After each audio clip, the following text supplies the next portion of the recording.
Good evening and welcome to This Is The Day. My name is Sarah Otieno. We are live on Family TV, also live on Family Radio where the music does the talking. Today we will be highlighting some of the headlines that we are having in our country.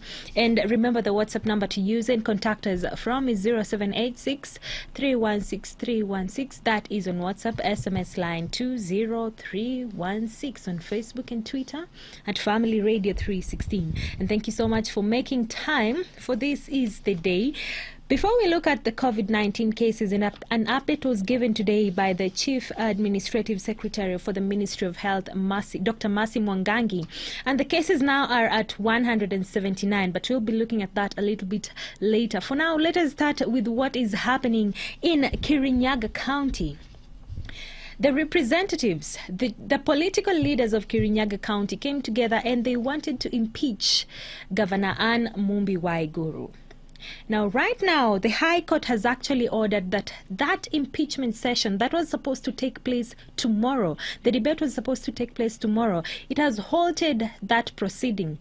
Reason being, and this was a defense that was pointed out by Governor Anne Waiguru. She said that during this trying time, during the COVID-19 pandemic, she cannot be able to defend herself well because she is busy concentrating on the pandemic and how to save the people of Kirinyaga.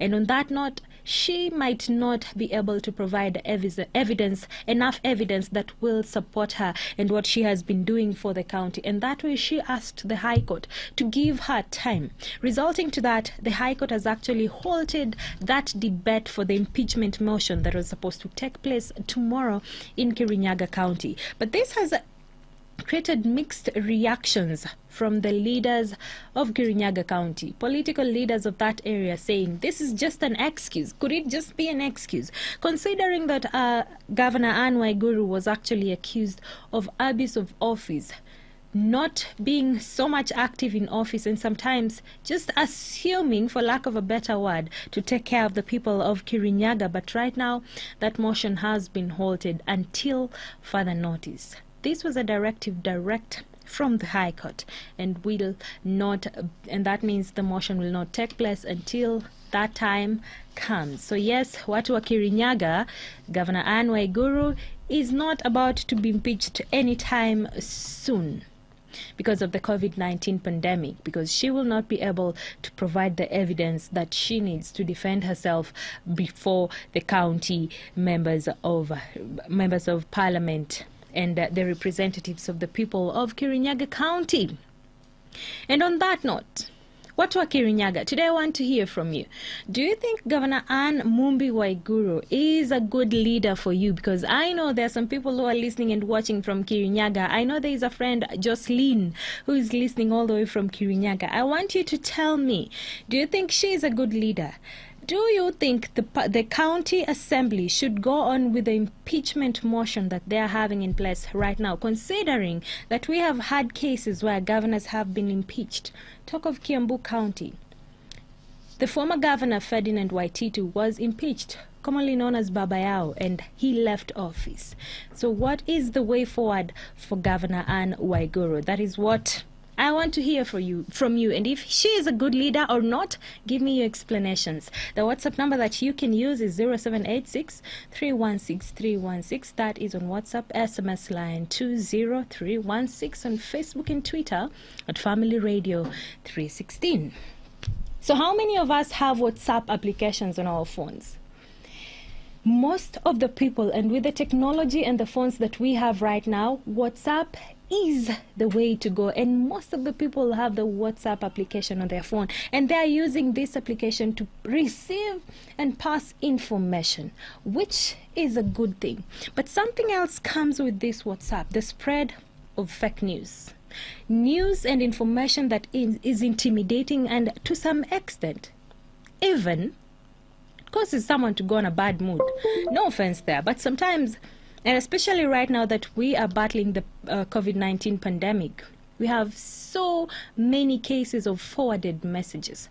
But right now, Facebook company, which is in charge of WhatsApp, Instagram, and the Facebook and Messenger applications, they have decided that they are going to limit the number of forwards that can be passed using the WhatsApp platform.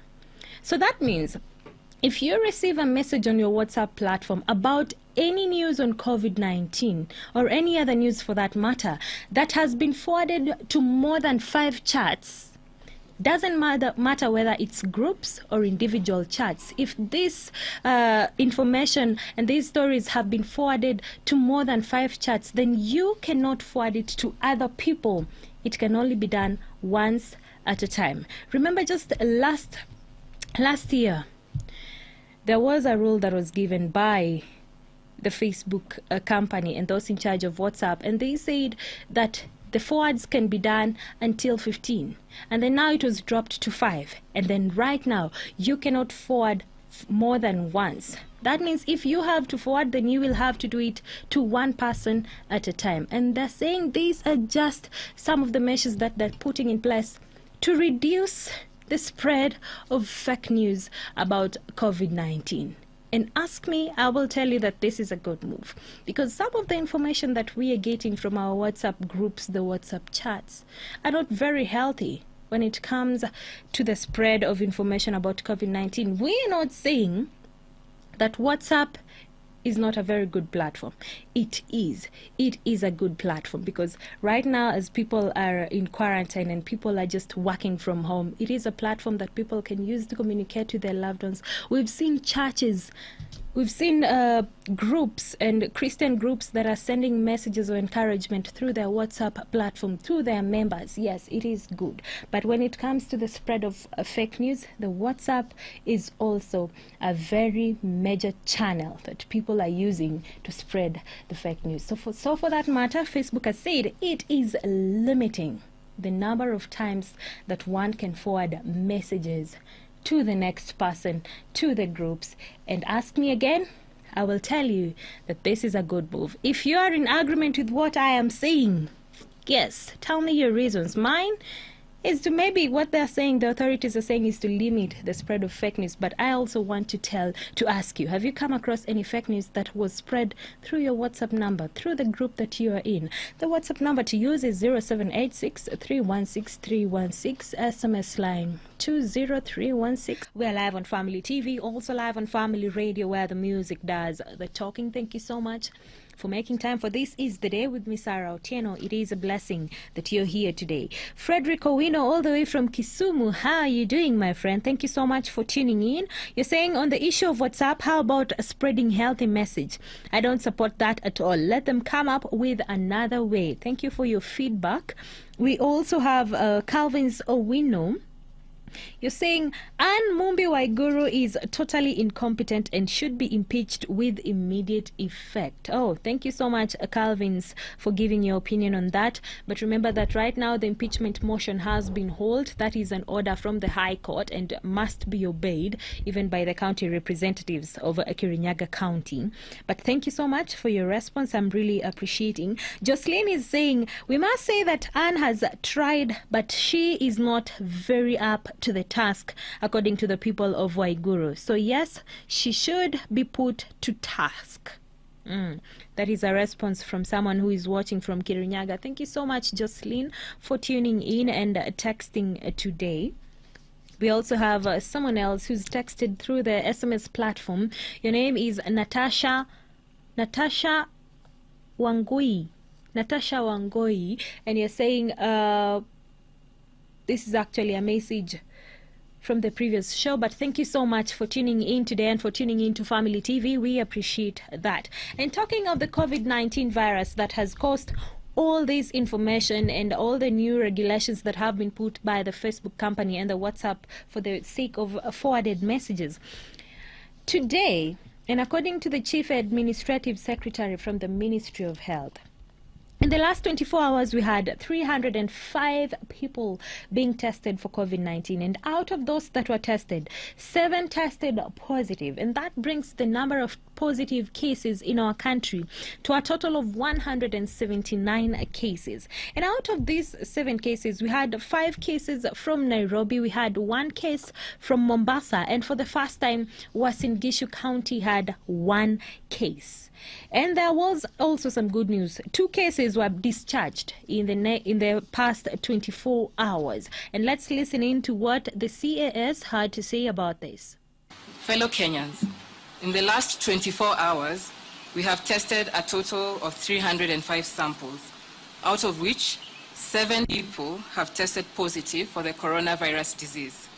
All the 7 are Kenyans.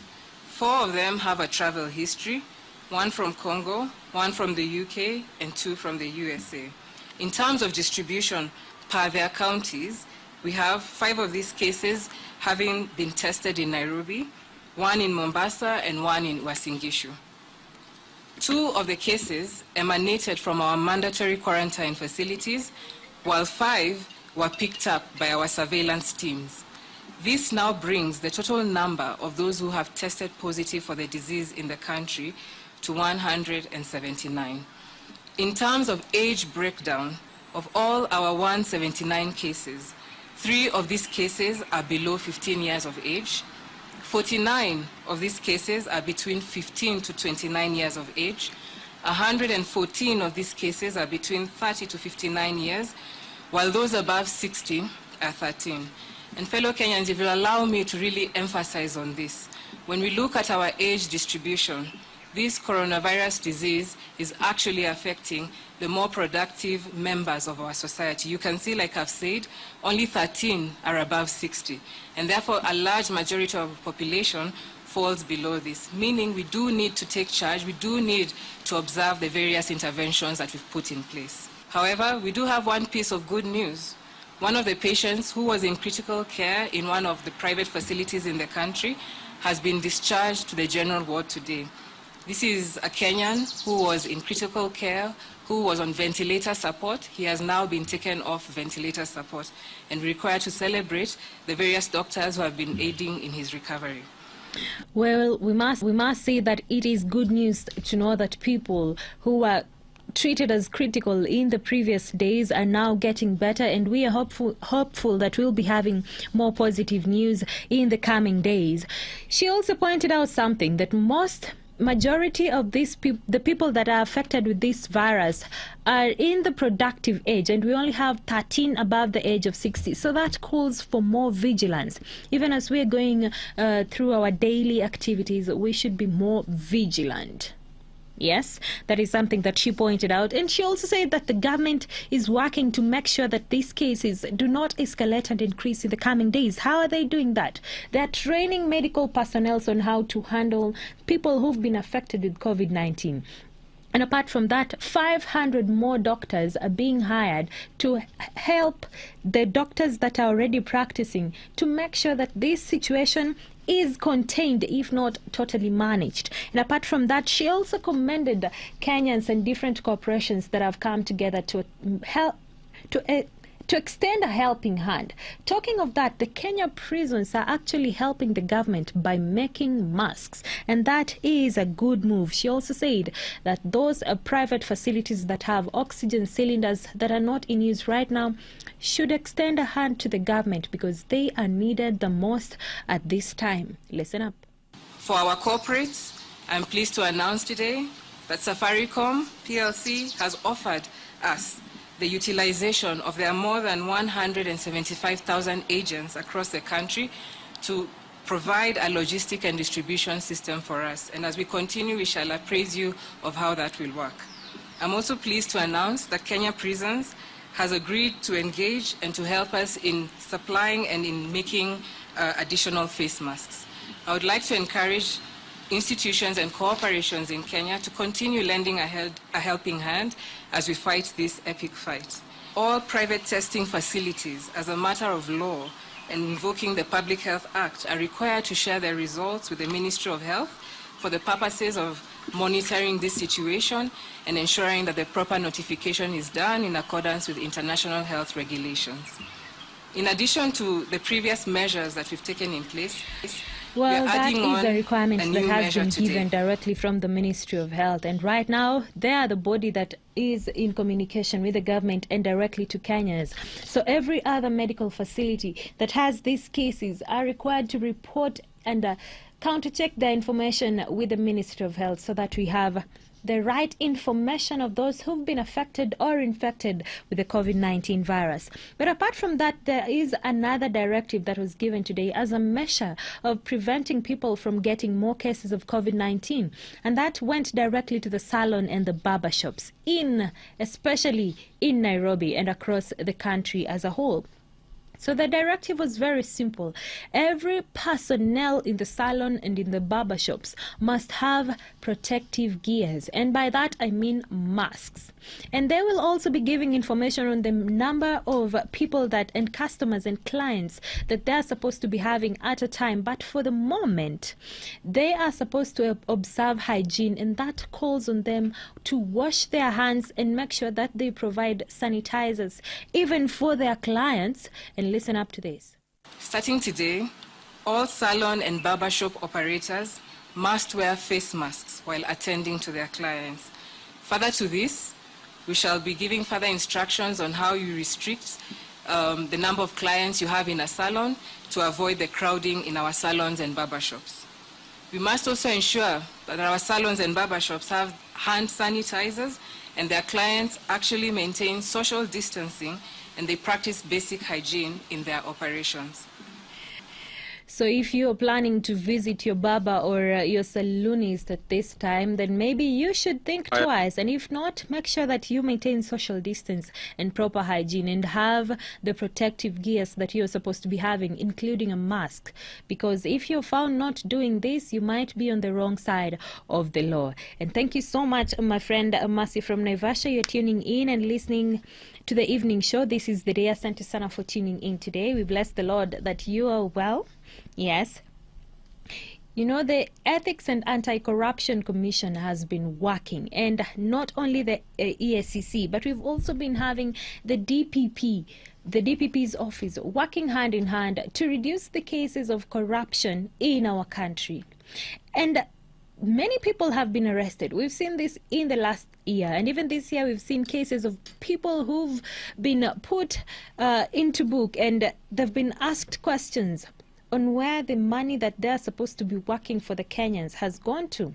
Cases have been brought in front of the courts. Some of them have been solved, some of them are still ongoing. But we must say that the EACC and the DPP office have been doing some work. Why am I saying this? Because just yesterday, they handed over to the government 2 billion Kenya shillings. This money is actually part of what they have recovered from money laundering and corruption cases that they have handled in the last year.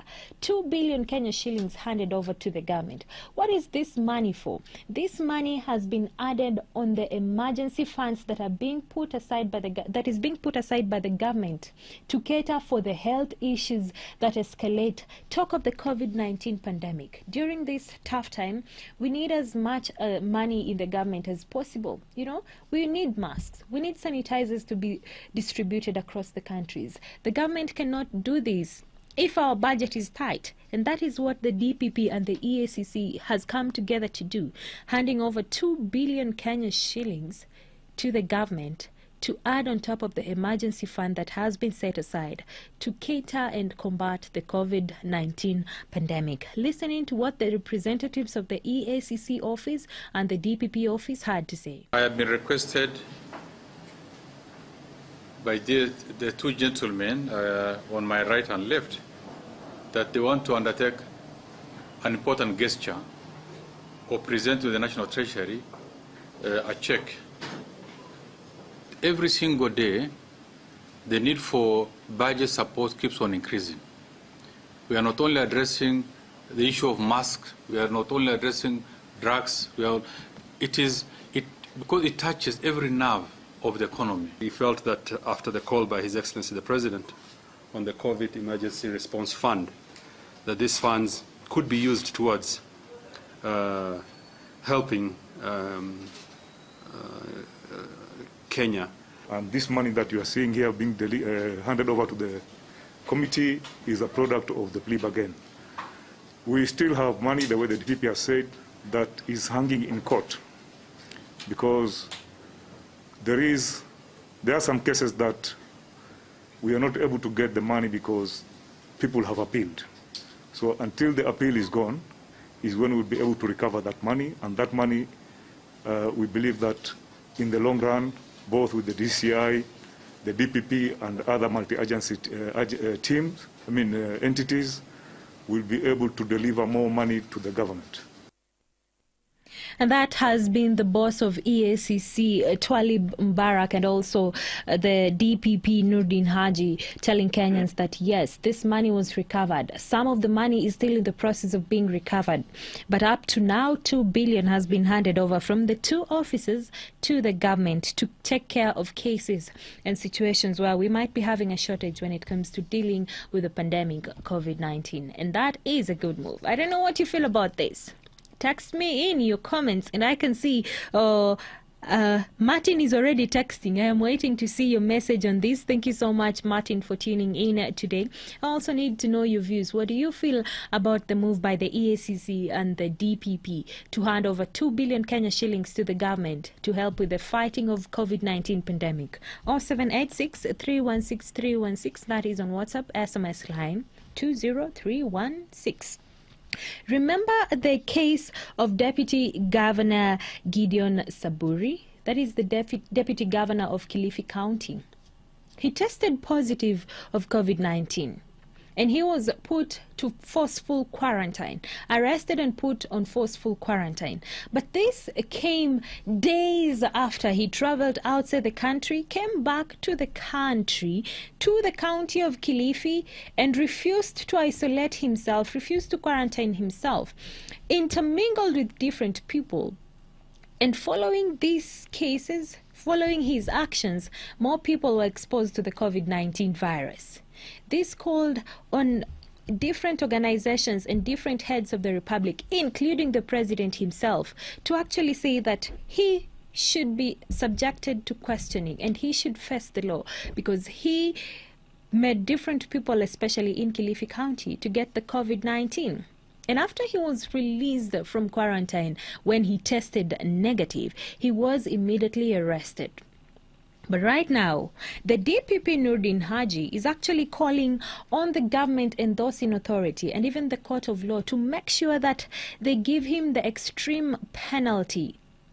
He says that his actions are inhuman, reckless, and for that matter, he deserves the worst of penalties that can be given from the court of law, because he says he exposed the lives of other Kenyans, and that is no excuse and not what is required from a local leader. So listening to what the DPP had to say. It was a serious crime in our opinion.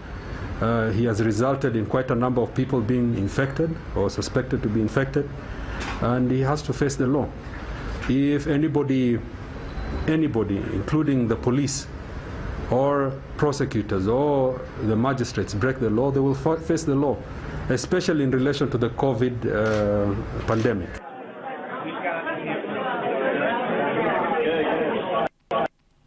Well, clearly that is not something that we all expected from a leader. And yes, a lot of people are saying he deserves to be arrested and treated as a criminal because he exposed the lives of many people, especially those from Kilifi County.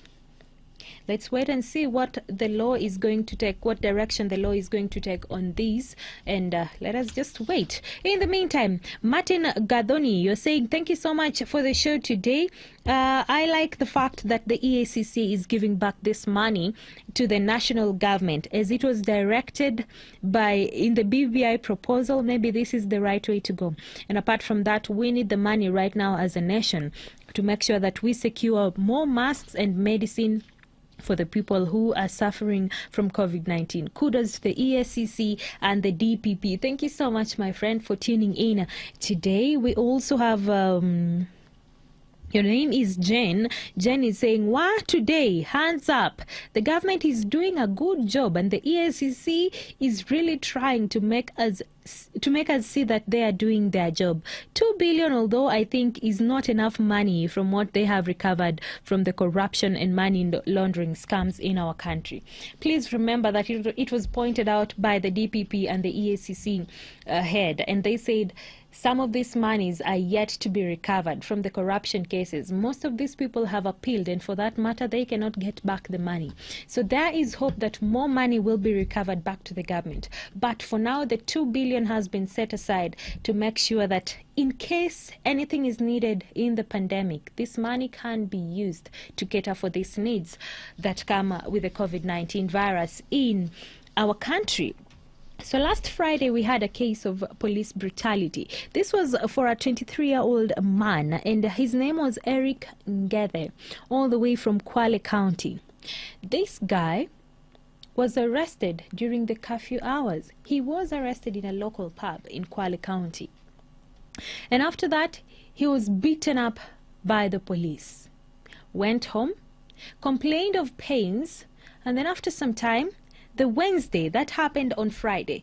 Then on Wednesday, he passed on, succumbed to his injuries that were caused and inflicted on him by the police that beat him thoroughly. Now, this is just one of the cases. So yesterday, yet another man from Trans Nzoia, relatively a young man, succumbed after he was inflicted so much pain from the police officers that beat him up during the curfew hours. So according to the residents of Trans Nzoia and the relatives of this young man, they say that he was from collecting his debt. This is a casual laborer who cuts grass. And he was from collecting his debt just a few minutes past 7 p.m. And the police officers found him on the road, beat him up thoroughly, and after a few hours, he succumbed to these injuries. It is the plea and the cry of residents and relatives of this young man all the way from Trans Nzoia. And listen to the story. In this area, in this region, hata council hapo hata MCA hatujapata hata mtu amekufa, lakini tayari tumepata kifo kimoja ya effect ya corona. Sasa ni corona ama tuendelee kuomboleza? Vile mnaangalia, what do we do with the police brutality? Yes sir, kama hii wacha tukufe corona. Hakuna haja kupombelezana na serikali wakati serikali yenyewe isijali. Na huyu kijana hachokosingi. Mimi kama msee wa mtaa hapa, mimi nimehusunika sana kufamiwa na maaskari apigwe mpaka hafe kifo chake hivi. Huyu kijana jameni anatafutanga tu kukata nyasi na ringa, anajitafutia ndio anapata riziki yake ya baadaye jameni. Wakati anaenda kwenda kusanya pesa zake, alikutana na maofisa wa usalama, wamewahi kumpiga na ndio huyu sasa ameaga. Ameenda jamani, tufanyaje? Na tulikuwa nadhani kwamba kukiwa na National Police Service na national na police community, tulikuwa tunasema kwamba hii itawafanya polisi kuweza kubadilisha tabia zao. Lakini matendo ambayo polisi wanaonyesha sasa kwa wananchi ni dhuluma, hii ni uhalifu, ni kama chuki kati ya polisi na wananchi ambao wamechukua nafasi kuwapika watu na kuweza kuwadhulumu. Tunashutumu vibaya mno. Tumekuwa tukifanya na kudhibiti mambo ya hii curfew na hakuja kuwa na malalamiko yoyote, na hata wale tu mazungumzo tu ndio wengine wanazungumza, lakini sisi hatujapata hata habari yoyote katika kituo cha polisi. And indeed, that is very sad news from the residents and relatives of the young man from Trans Nzoia County. And one of the representatives from the Kenya Police actually pointed out that they have not received any complaints. So maybe this is one of the complaints that should be put out there, especially to the authorities and those in charge of the Kenya Police Service. And please remember that according to the law, if you are found out during this time, then you should be subjected to a penalty of 1,000 shillings. And if not, if you cannot afford this 1,000 shillings, then it is up to and not more than 3 months imprisonment, or both. That means the 1,000 shillings and 3 months. But police brutality is not amongst them. But again, a question would be asked: why do these police officers exercise so much force on the people? Why do they have to be brutal? That's the question. We're live on Family TV, also live on Family Radio. Thank you so much for tuning in today. We have Helen who is saying The issue of police, I think it goes more than just being physical. These people need to have good mental advice, and especially considering the fact that they might be releasing their stress on the common mwananchi. That is very sad. And then you go ahead and say a sad police officer should not be working for the common mwananchi. Their health and well-being should be looked into, because this could be some of the reason as to why we have police officers exercising excess force on the Kenyan people. That is very helpful there and very important information. Thank you so much, Helen, for tuning in today. Calvins is saying on the issue of EACC, the move of the EACC to submit the cash in support of fighting the pandemic is awesome, but let the government think of a common mwananchi who has lost his or her job due to the situation. Example of people who used to work in the SGR. They should also be looked out for. Thank you so much, my friend, for your response, and I appreciate that you tuned in today. We also have Nick, who is listening in, watching from Nyahururu. Asante sana for tuning in today. You are a blessing. You remember we have been talking about rents, waiving of rents, landlords being called on to waive rents, some complaining that it is a source of income for them and maybe waiving rents could not be a very good idea. And our discussion up to date, we have never been given information on where the landlords and the government are at with the discussion of waiving rent and making sure that their payments of loans is also halted. But on that note, there is a woman in Kayole. This is a woman by the name Elizabeth Akinyi. She has 7 kids and is a single mother. This woman has been spending the last 3 days outside in the cold.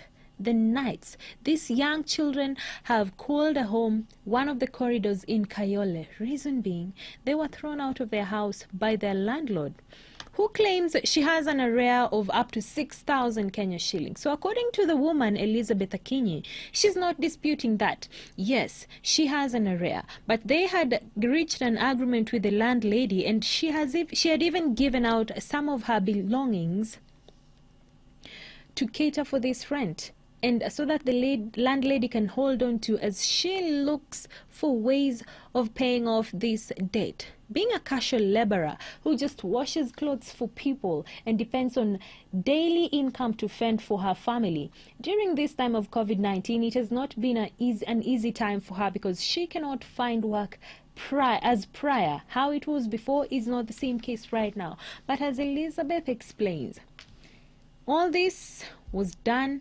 unexpectedly. People being hired to throw her children and herself out of her house. Up to now, she still does not understand. Listen in. Nilikuwa na deni ya landlady ya 6,000. Tukasikizana nitahama.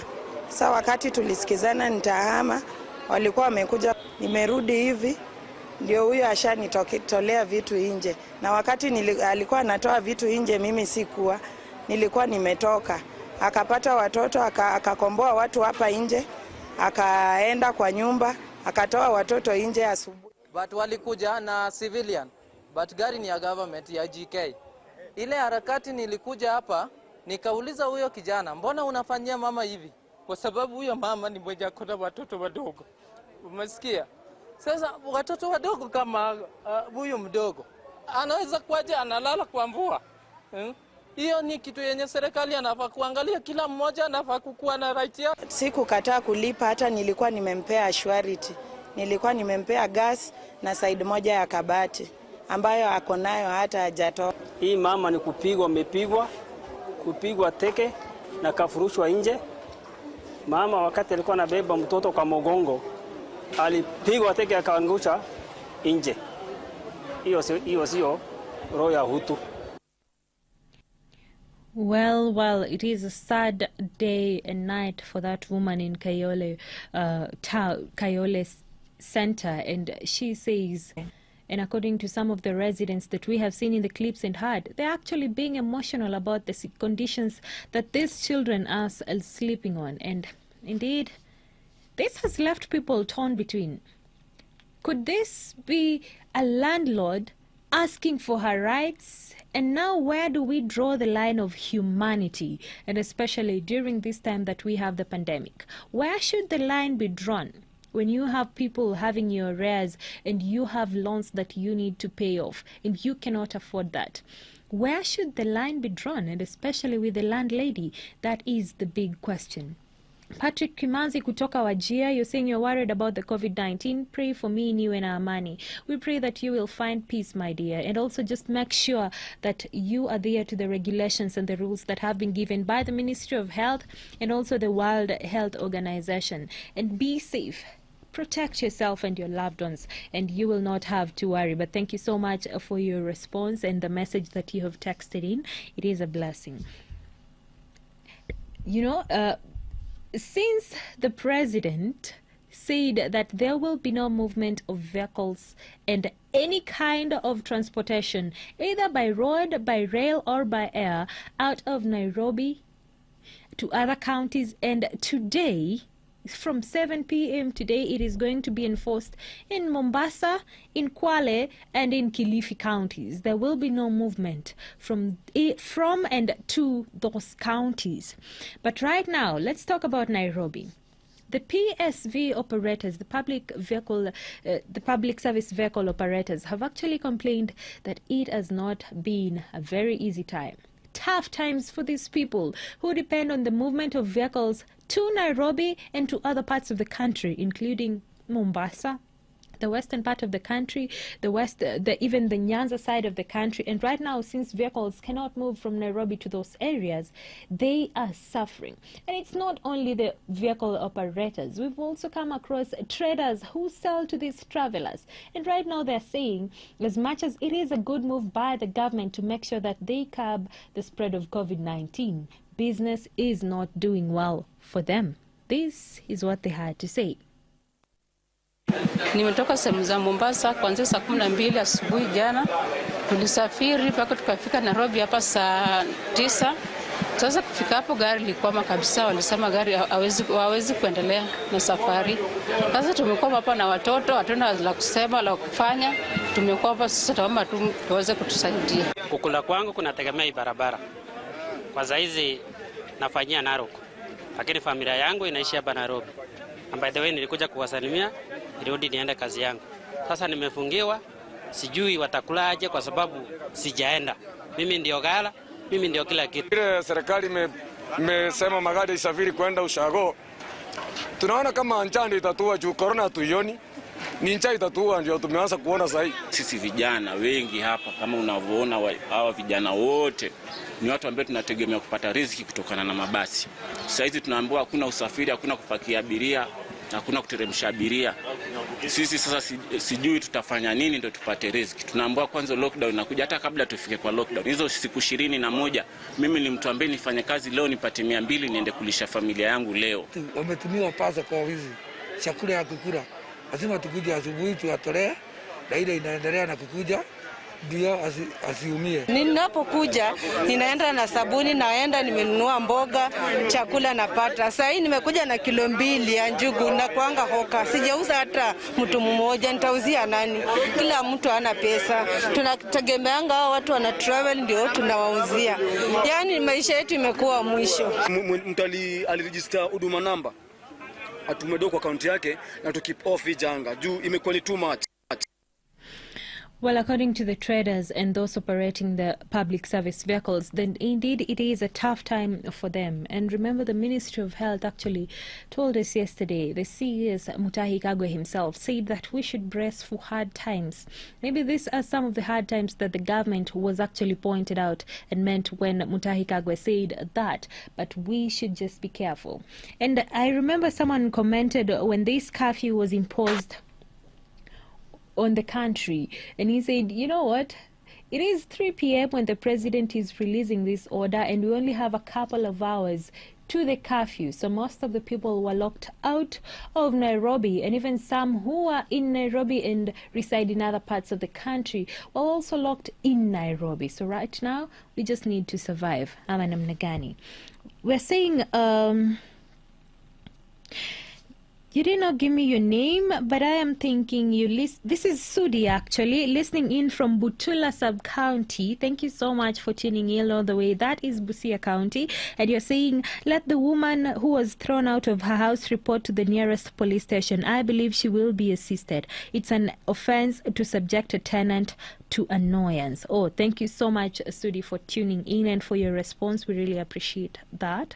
And then we also have my friend Martin, who is saying, oh yes, the president only gave us 3 hours to absorb and make sure that we fit into the new curfew rules. Indeed, it might be tough times for the traders and the PSV operators, but we all need to make sure that we are safe as a country. Some of these measures are really dire. Thank you so much, Martin, for tuning in today. People are recovering from COVID-19. We've had people even in our country testing negative, and today 2 more cases were released. That means it is good news, and people are recovering. And trust me, if you hear the story of these people that had the virus, went through the process of treatment and healing, they will tell you that indeed having good health is a blessing from the Lord. There is one guy in the UK by the name Hilton Murray. Hilton was diagnosed with COVID-19, but he was healed. He was treated, and it turned out to be negative. And as he explains, some of us just take the ability to breathe. We just take it for granted. But he says it is a blessing for someone to have good health. But really, have you ever sat down and tried to understand how does this virus, coronavirus, COVID-19, attack your body? Listen up to this and maybe we might find some answers. The difficulties were extreme. You know, when you go a cough, the natural bodily function is to try to refill the lungs with the air that you've just put out. And if you can't do that, and that's something you've taken for granted every day of your life, it's very scary very quickly. After sort of 4 days of this, you do begin to doubt whether you can go on, you know, how much longer you can take it. Here I am, and I'm seeing the world again through the eyes of a child. And I see how beautiful everything is, how amazing everything is, and I'm just blown away by being here. You're giving fluids, nutrition, trying to prevent secondary complications like new infections, pressure sores. So there's a whole package of care that needs to be delivered to try and obviously help the patient get over their primary condition. So in this case, lung failure, respiratory failure, but also to try and prevent this domino effect of other organs being compromised. What you're seeing with COVID is that of the people who need to go to intensive care, those who get critically ill, around 75% of them are men. And it's particularly true when you look at some of the older groups, over 40, that it's really predominantly men who are affected. And I think it's really important to say that people don't yet know why.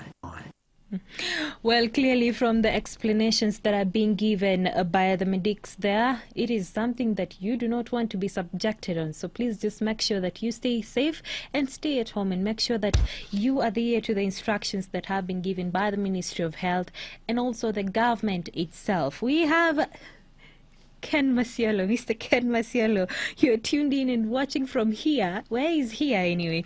And you're saying there's so much money that has been set aside for Watu and artists who are singing. So maybe these traders should stop hawking and start singing. That's on a lighter note. But thank you so much, Mr. GM, for tuning in today. We also have someone, and I am not leaving this one out. Your name is Okech. Thank you so much for the awesome show. We bless the Lord that you are keeping us updated even as we stay at home. We also have Elvis from Kisumu on the story of that woman who was thrown out. I think well wishes helped her find a house. Wow. Though she still needs help, so I can share the pay bill number if you allow me. We'll make sure to follow up on that. But for now, thank you so much for tuning in today. Indeed, it is a blessing. Take care of yourself, take care of your loved ones, take care of your parents and the elderly people around you, because these are some of the directives that have been given out. And if you're planning to visit a barber shop or even your salon, make sure that you have the protective gears on. It is a new directive from the government and also the Ministry of Health. But for now, thank you so much for tuning in to This Is The Day. My name is Sarah Otieno, and I will see you tomorrow.